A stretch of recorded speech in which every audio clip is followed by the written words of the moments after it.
হাতে মাত্র 10 মিনিট সময় থাকলেই এমন ডেলিশিয়াস টেস্টি ভেন্ডি রেসিপি তৈরি হয়ে যাবে আর খেতে খুব সুস্বাদু হবে। এইভাবে একবার অবশ্যই বানিয়ে দেখতে পারেন, রুটি পরোটা বা ভাতের সাথে একেবারে জমে যাবে।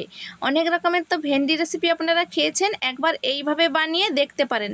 হ্যালো ফ্রেন্ডস, মিঠু কিচেন ব্লগসে আপনাদের স্বাগত।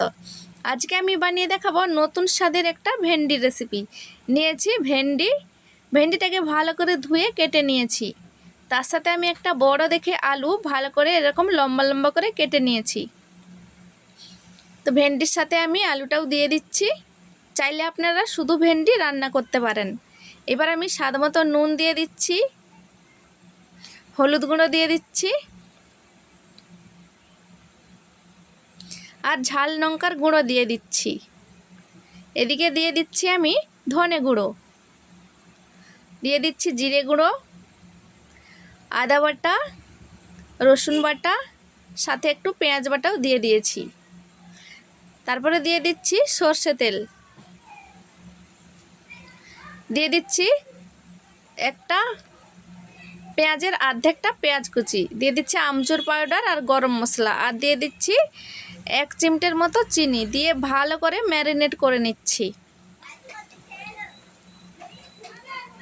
এইভাবে ভেন্ডিটাকে ম্যারিনেট করে রান্না করলে খেতে কিন্তু অসাধারণ হয়। ফ্রেন্ডস, রেসিপিটি দেখে যদি ভালো লেগে থাকে লাইক কমেন্ট শেয়ার করে চ্যানেলটিকে সাবস্ক্রাইব করার অনুরোধ রইল।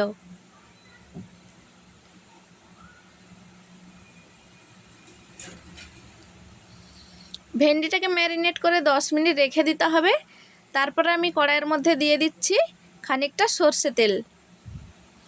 তেলটা গরম হয়ে গেছে, দিয়ে দিচ্ছি একটা শুকনো লঙ্কা ফোড়ন,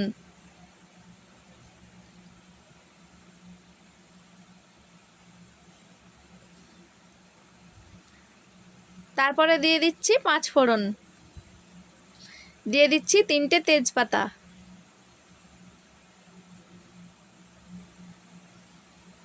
ফোড়নটা ভালোই ভাজা হয়ে গেছে, দিয়ে দিচ্ছি পেঁয়াজ কুচি। পেঁয়াজটাকে একটু লাল লাল করে ভেজে নিতে হবে। তারপরে ম্যারিনেট করা ভেন্ডিটা দিয়ে দিতে হবে, দিয়ে হালকা আঁচে কিন্তু এই রেসিপিটা তৈরি করতে হবে। এইভাবে নেড়েচেড়ে একটু কষিয়ে নিতে হবে। যেহেতু আমি ভেন্ডিটা কাঁচা ম্যারিনেট করেছি, তার জন্য হালকা আঁচে কিন্তু ভেন্ডিটাকে একটু কষে নিতে হবে নেড়েচেড়ে।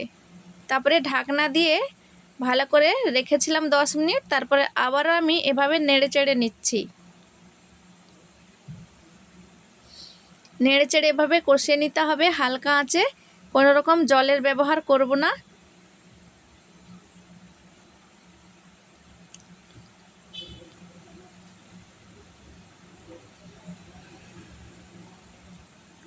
নেড়েচেড়ে ভেন্ডিটা আমি ভালো করে কষিয়ে নিয়েছি। তারপরে আমি একটু হালকা জল দিয়ে দিচ্ছি। হালকা জল দিয়ে আমি ঢাকনা দিয়ে দিয়েছি। তারপরে ঢাকনাটা খুলে দেখছি, দেখুন ভেন্ডিটা আমার তৈরি হয়ে গেছে, আর ভেন্ডিটাও সেদ্ধ হয়ে গেছে, আলুটাও সেদ্ধ হয়ে গেছে। তো এইভাবে অবশ্যই বাড়িতে তৈরি করবেন, খেতে কিন্তু অসাধারণ লাগে। একঘেয়ে ভেন্ডি রেসিপি খেয়ে বোর হয়ে গেলে এইভাবে ভেন্ডি রেসিপি বানিয়ে দেখবেন, অসাধারণ লাগবে। তো আমি ভেন্ডিটা একটা প্লেটের মধ্যে তুলে নিয়েছি।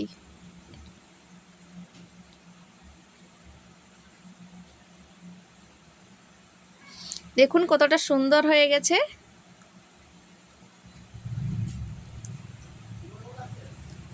ভিডিওটি আমি এখানেই শেষ করছি। আবারও দেখা হবে পরবর্তী ভিডিওতে। ভালো থাকবেন, সুস্থ থাকবেন।